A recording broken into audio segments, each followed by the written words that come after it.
Good morning, everyone. I'm Sig Hutchinson, Chair of the Wake County Commission, and we are thrilled to be here today to talk about an issue that we all understand the significance and the importance of, affordable housing.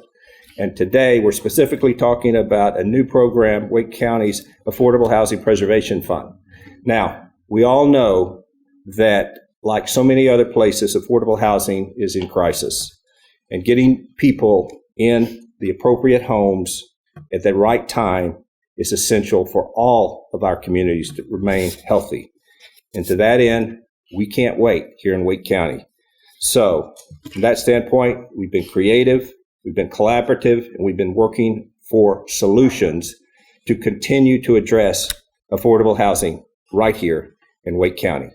And to that end, as I mentioned, we are kicking off this morning Wake County's Affordable Housing Preservation Fund. It's truly going to be a game changer in the affordable housing conversation right here. This morning, we have the opportunity to hear from some great folks who've helped push this fund over the finish line.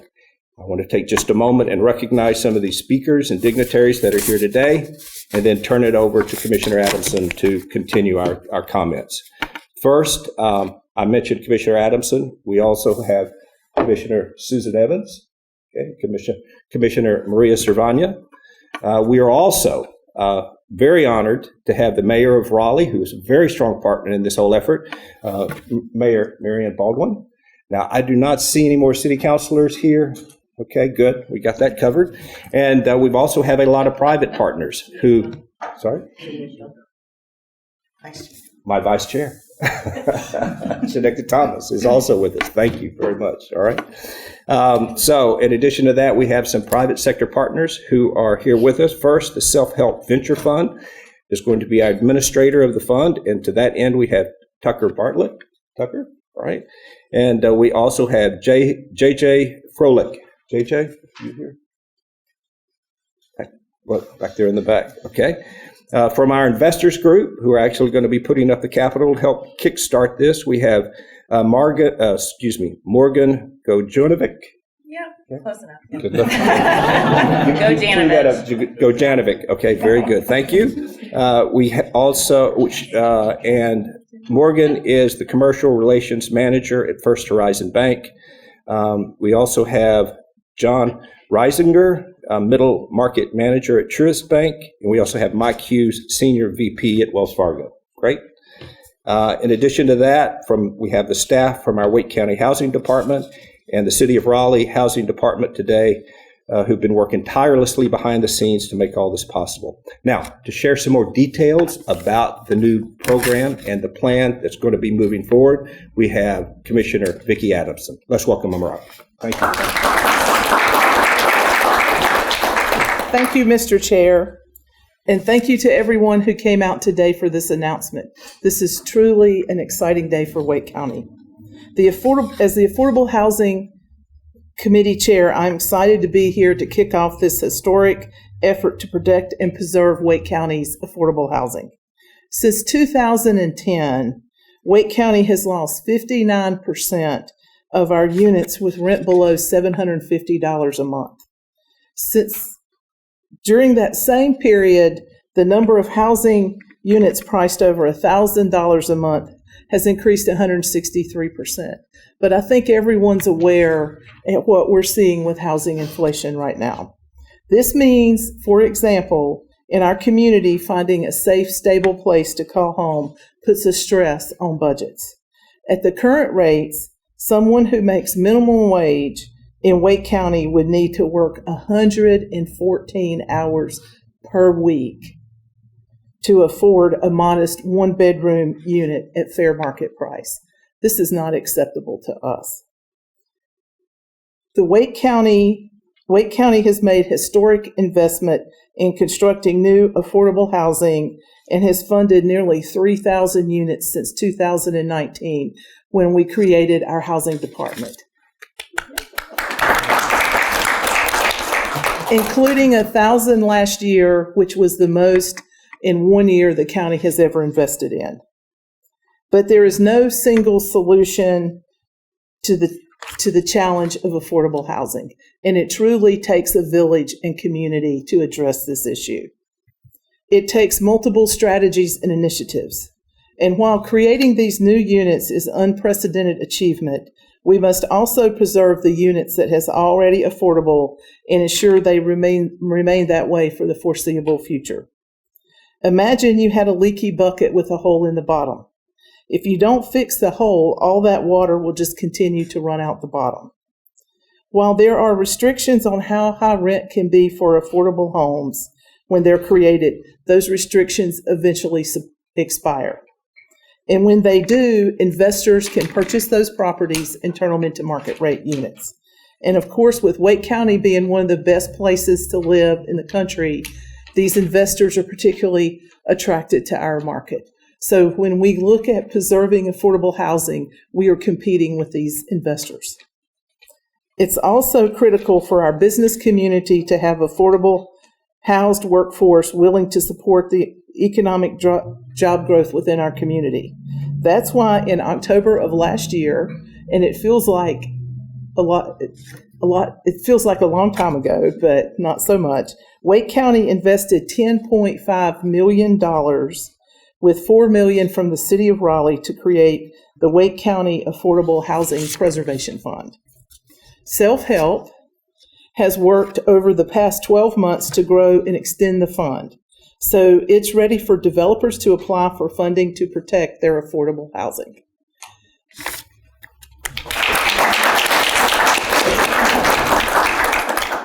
We estimate the new fund will preserve more than 3,000 affordable units over the next 15 years. It's easy for us to say 3,000 units, but what does that really look like? Our average affordable housing community has about 150 units. Some are a little smaller, some are larger, but the average is about 150. So that's 20 apartment communities that we will be able to save. And that's so our community members can stay in their community, whether that's Raleigh or Apex or Wendell or wherever you currently live. And in the county government, we are in the business of changing lives and making people's lives better. So what does this look like for the 3,000 people that their affordable unit will be saved? For our elders, our senior citizens, of which I am one, it looks like they will not have the stress of having to move to some standard housing. They will get to stay in clean, affordable, safe housing. What does it look like for our families? I know when I first got on the commission, a lady who worked for the school system told me, and she's a full-time employee of the school system, if I could just get rid of my third job, I could get some rest and my life would be a lot better. So if we can take a family and put them into affordable housing, then things like that can happen. They can get job training and move on to a better place. And it gives stability for their children and their family. So that's what this looks like when it helps our community members. And I'm so excited that this fund has come to fruition. It's one of the biggest investment the county has made into an affordable housing program. This public-private partnership demonstrates our commitment to keeping folks in homes that can afford them and keep them in the communities that they love. We couldn't have done this without the collaboration and dedicated of each and every person up here today. Thank you all for making this fund possible.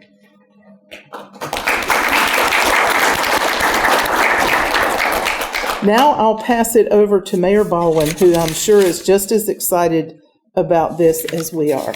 Mayor Baldwin. Thank you. That's good. There you go.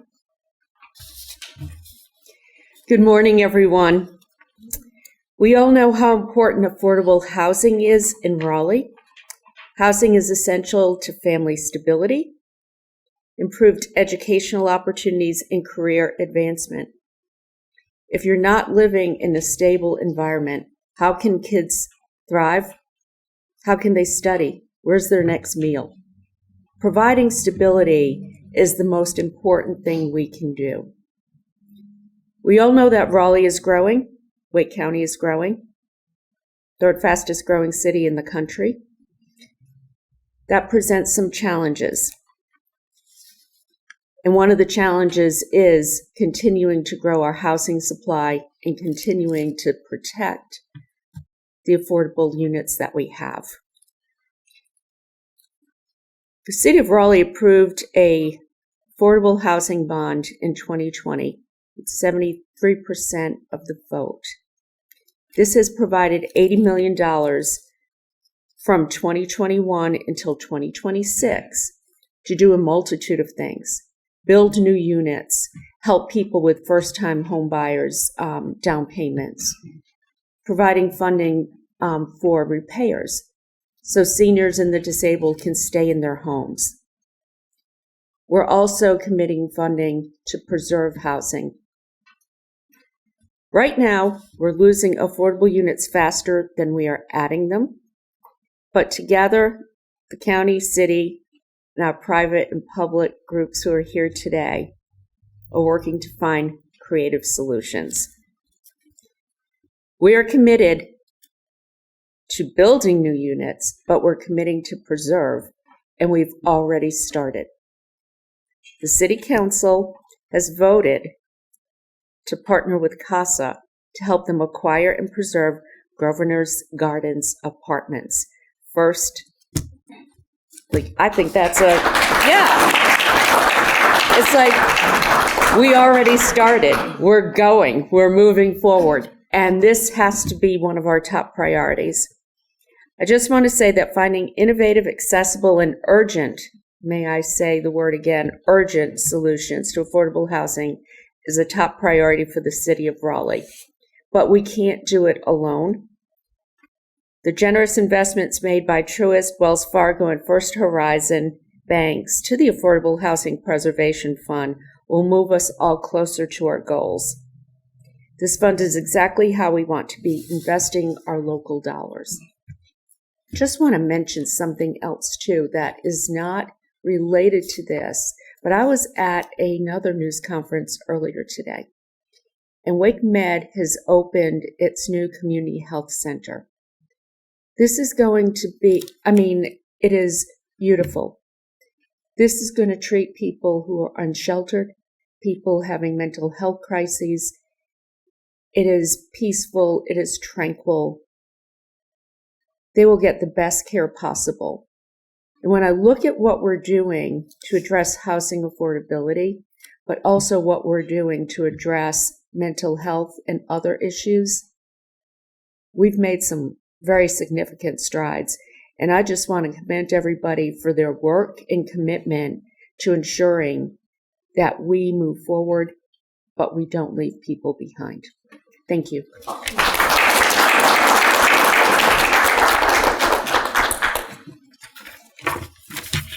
Good morning. I am Tucker Bartlett, Executive Vice President of Self-Help Ventures Fund, the administrator of this loan fund.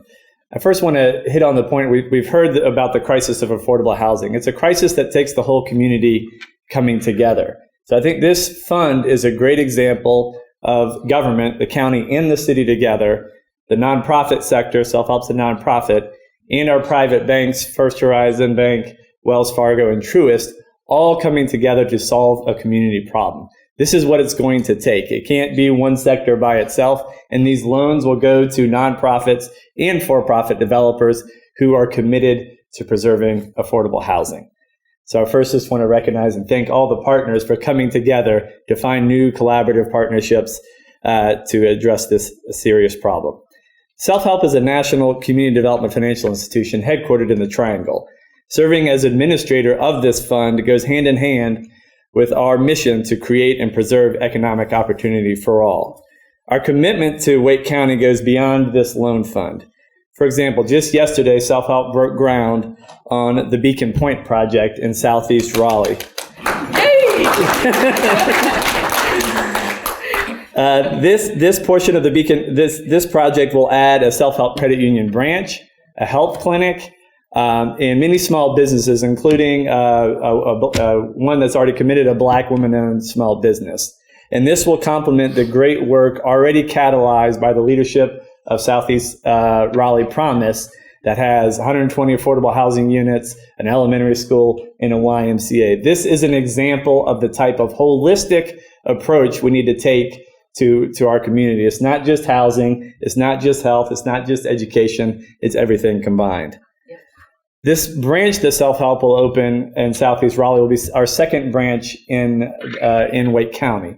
Now, out of these branches, we offer fair financial services, including financial coaching, consumer loans, small business loans, and loans to help low-wealth people acquire homes, because the affordable housing crisis goes beyond just rental, it's home ownership as well. Back to the loan fund. We heard the dire statistics earlier, and as it was said, it gets worse. The leaky bucket gets worse every day, and we hope that this loan fund will start to patch that leaky bucket. So specifically, how does that work? There are two products that come out of this loan fund. One we're calling the Bridge Builder is a revolving bridge loan product that serves developers who need time and flexibility to seek longer-term financing. As you all know, the financing packages for these affordable housing projects are complicated and hard to put together. So it's important to have the bridge funding so you can maintain the affordability or get site control while you put this financing together. It can be used to bridge existing legally binding affordable housing that is approaching the end of its affordability period, or to preserve naturally occurring affordable housing while the developer lines up the financing. We expect this $18 million portion of the fund to revolve multiple times over, to loans be paid back and made again at least 4 times over the life, to preserve 2,240 units over this 15-year period. The second product we're calling the Place Saver. It is a 15-year mezzanine or subordinate debt product to support the acquisition or refinancing of existing affordable housing, whether it's legally binding or naturally occurring. And the purpose is to maintain long-term affordability for at least that loan period and longer. This mezzanine or subordinate debt can replace a portion of expensive developer equity in a project that makes it possible to attract a senior debt to go along with it. And together, that financing is much more advantageous, which allows the developer to keep those units affordable. Through this mezzanine product, we hope to preserve 1,470 affordable units over the 15 years. So together, this is over 3,700 units of preserved affordable housing in Wake County. We will be hosting a developer forum in the next month to share more information about these loan products with developers. But if developers are eager, that we're open for business already, they can reach out directly before this meeting, and contact information is being provided in the materials. As we have success deploying these funds, the $60 million loan fund, we hope to grow the fund to preserve even more units with our existing partners and new partners who are committed to maintaining quality affordable housing for families across Wake County. I will now pass the mic on to our great partners, Truist, First Horizon, and Wells Fargo, who are showing their commitment to Wake County and to affordable housing through the generous investments in the fund. Truist? Good morning. I'm John Reisinger with Truist Bank, and I'm just so grateful to be here this morning. You know, our purpose at our company is to inspire and build better lives and communities. And there's not a better way than to partner with Self-Help in doing this for our community here in Wake County. So just happy to be here, and thank you for the great partnership, Tucker, and all the things that you guys have done. Lauren, Jeff, Mitch, thanks for all the work you guys did behind the scenes. These are complicated products. He wasn't lying, but it's very important. And this is just the start of this fund to do bigger and better things in this community. So thank you guys on behalf of Truist Bank. Good morning. My name is Morgan Gojanovich. I represent the commercial and corporate banking team at First Horizon. And similarly, we are so proud and honored to support and partner with Self-Help and the Wake County Affordable Housing Preservation Fund. For those unfamiliar with First Horizon, we offer a diversified mix with a regional and specialty banking focus across the Southeast. And with over 8,000 employees, 400 banking centers, $80 billion in assets, First Horizon is really committed to serving consumers, businesses, and communities in the geographic markets across our footprint.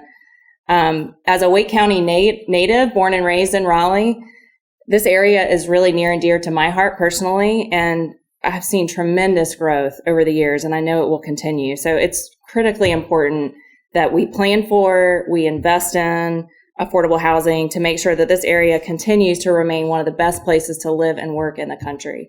So thank you for your partnership. Thank you for your support. Thank you for being here.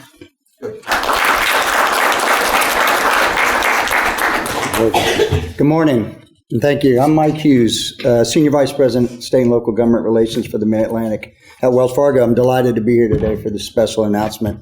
On behalf of the more than 34,000 Wells Fargo employees who call North Carolina home, we're honored to continue our support for the Self-Help Ventures Fund. At Wells Fargo, we're focused on a better tomorrow while also lifting up this community today. Wells Fargo has worked with Self-Help for more than 20 years, including important initiatives related to new market tax credit transactions and patient capital investments. Wells Fargo has a long history of being a leader in this industry, and we have one of the largest geographic footprints in affordable housing in the United States.